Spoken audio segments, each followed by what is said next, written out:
17세기 영국 문학을 대표하는 작가로 존 버년이 있습니다.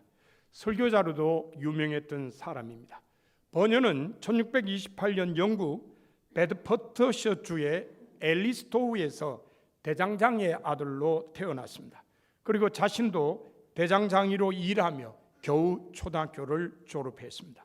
버년은 16살 때에 본인의 의지와는 상관없이 크롬웰이 이끄는 청교도 혁명에 휩싸여서 의회군 수비대에 들어갔습니다. 그러다 내전이 끝나고 의회군이 해산되어서 버년은 고향으로 돌아왔습니다. 고향으로 돌아온 버년은 청교도인 메리와 결혼했습니다.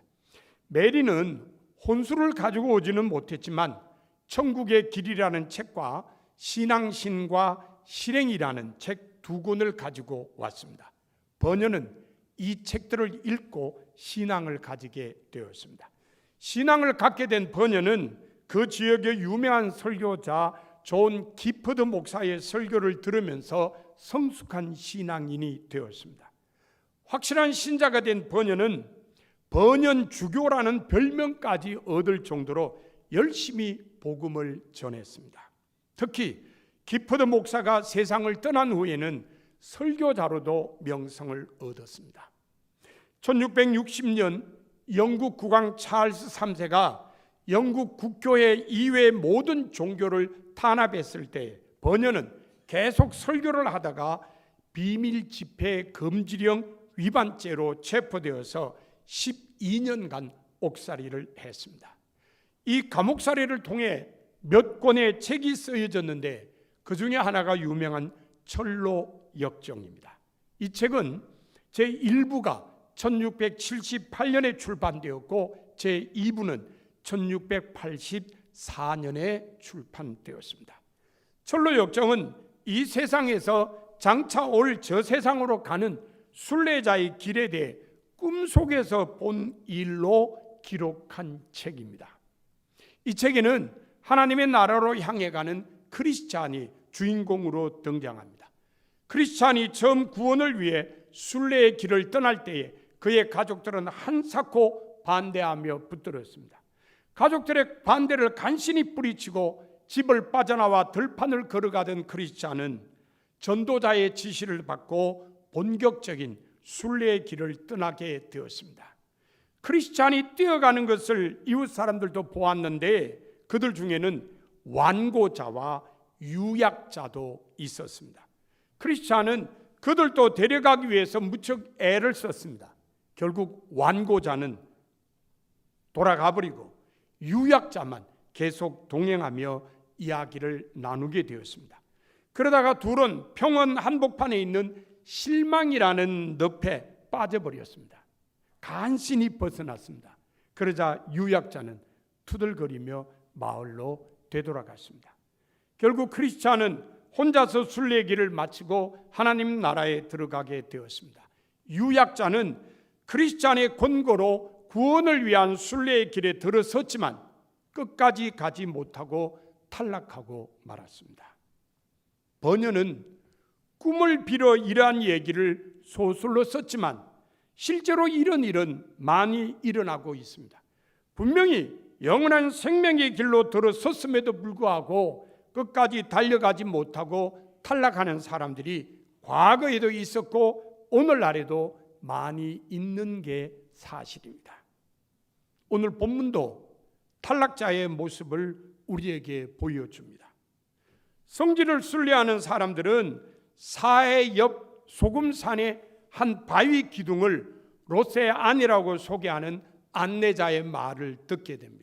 그리고는 구원에서 탈락된 롯의 아내를 생각합니다.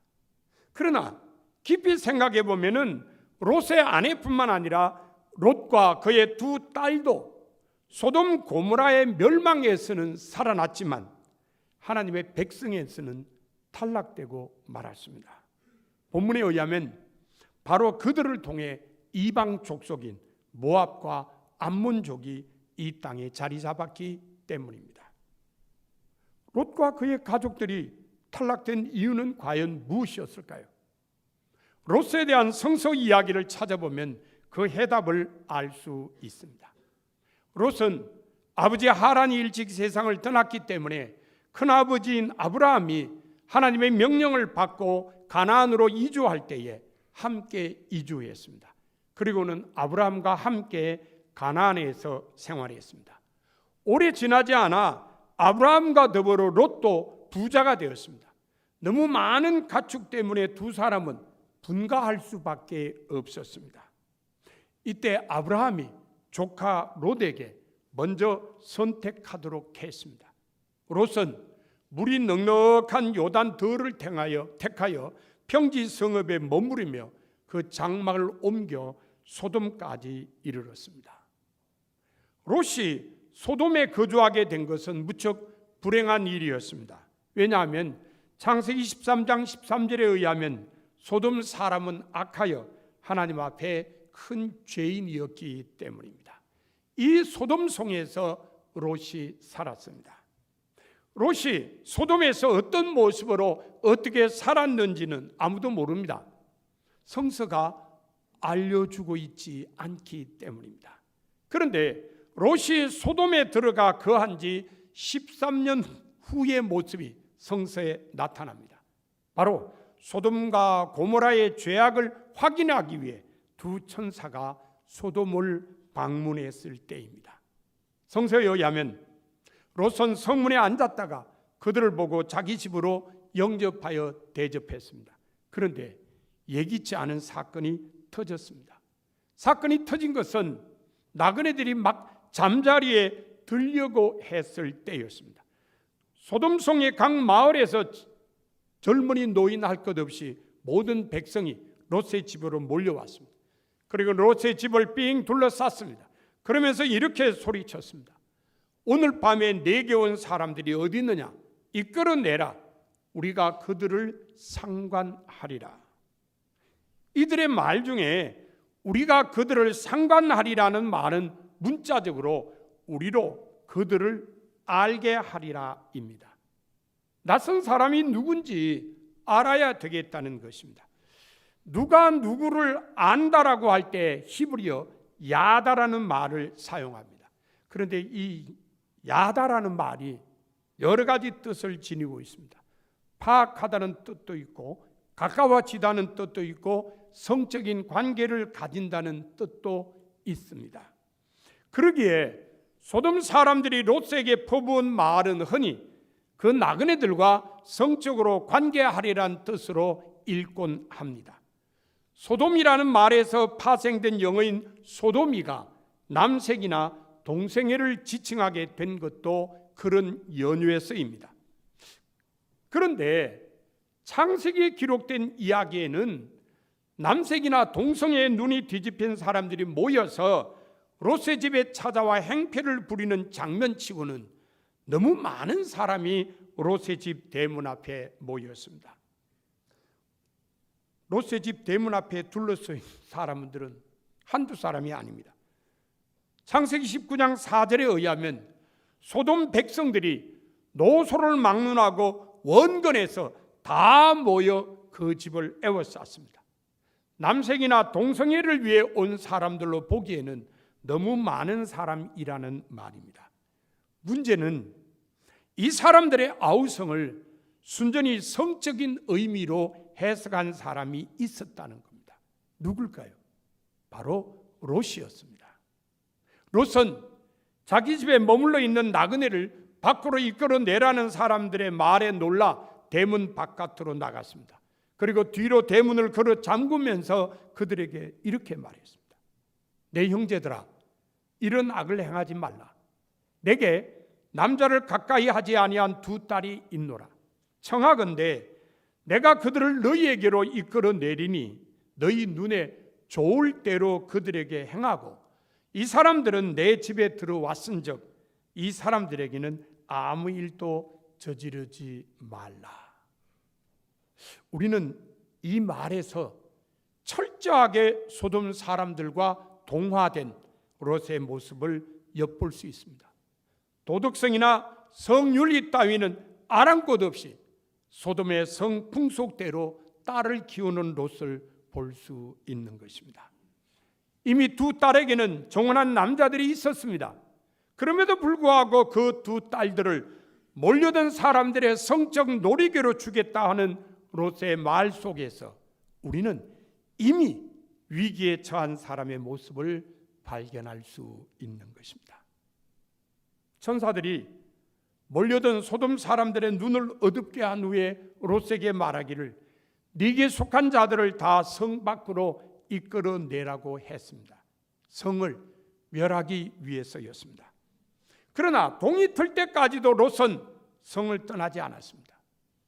동틀 때에 천사가 롯을 재촉하며 일어나 여기 있는 네 아내와 두 딸을 이끌어내라. 이 성의 죄악 중에 함께 멸할까 하노라고 했습니다. 그러나 롯은 계속 지체했습니다. 결국 천사들이 롯의 손과 그 아내의 손과 두 딸의 손을 잡아 인도하여 성 밖에 두었습니다. 그리고는 뒤를 돌아보지 말고 산으로 도망하라고 일러 주었습니다. 비록 천사의 말을 거역하고 뒤를 돌아본 롯의 아내가 소금 기둥이 되고 말았지만 롯도 결코 자랑스러운 모습이 아니었습니다. 죄악의 도시 소돔에 철저하게 동화되어 버렸기 때문에 하나님의 심판이 임한다는 말을 들었음에도 불구하고 쉽게 떠나지 못했습니다. 이런 사람이 어떻게 구원받을 수 있었을까요? 성서 저자는 하나님께서 아브라함을 생각하셔서 롯을 구해 주셨다고 말합니다. 롯은 소돔 성의 멸망에서 살아나긴 했지만 이미 그는 하나님 백성의 반열에 끼이기 어려운 사람이 되고 말았습니다. 이 점에서 롯의 두 딸도 마찬가지였습니다. 본문에 의하면 소아를 떠나 산으로 올라가 아버지와 함께 굴에 거하던 두 딸은 참으로 어처구니 없는 일을 꾸몄습니다. 큰딸이 작은 딸에게 이렇게 말했습니다. 우리 아버지는 늙으셨고 온 세상의 도리를 따라 우리의 배필이 될 사람이 이 땅에는 없으니 우리가 우리 아버지에게 술을 마시게 하고 동침하여 우리 아버지로 말미암아 후손을 이어가자. 기가 막힌 발상입니다. 어떻게 이런 생각을 다 할 수 있었을까요? 그것은 바로 그들이 소돔성에서 자랐고 소돔성의 타락을 그대로 담고 있었기 때문이라고 할 수 있습니다. 따지고 보면 그것은 롯의 책임이기도 했습니다. 자기 딸들을 소돔의 처녀들처럼 키웠기 때문이요, 또 한편으로는 나그네들을 보호한다는 명목으로 딸들에게 못할 짓을 하려고 했기 때문입니다. 그렇다고 해도 롯의 딸들이 한 짓거리는 결코 용납될 수 없습니다. 그래서 그 사이에서 난 아들들은 모두 이방 족속의 조상이 되고 만 것입니다. 결국 소돔과 고모라 성 멸망과 관련된 성서 이야기에는 롯과 그 가족들에 대한 비판이 서려 있습니다. 같은 핏줄을 타고났건만 끝내 아브라함의 후손과는 달리 하나님 백성의 반열에 서지 못하고 탈락된 롯과 그 가족들의 실패를 고발하는 이야기입니다. 특별히 그들의 탈락의 이유를 죄악의 도시 소돔 사람들과 철저히 동화되었기 때문으로 알려주는 이야기입니다. 매년 추수감사절 때에 우리는 미국의 조상들인 청교도에 대한 이야기를 듣습니다. 5월의 꽃이라고 하는 뜻인 메이플라워를 타고 신대륙 아메리카로 간 사람들 이야기입니다. 그런데 이 사람들에 대한 이야기 가운데 우리가 오해하는 것 두 가지가 있습니다. 첫째는 메이플라워를 타고 신대륙 아메리카로 간 102명의 사람들이 모두 청교도라고 알고 있는 것입니다. 사실은 102명의 사람들 가운데 청교도는 50여 명이었습니다. 나머지는 배를 소유한 회사가 일방적으로 섭외한 이방인들이었습니다. 돈을 낸 이방인들의 성선을 막을 수 없었기 때문에 청교도들은 이 이방인들과 함께 배를 타고 신대륙 아메리카로 갔습니다.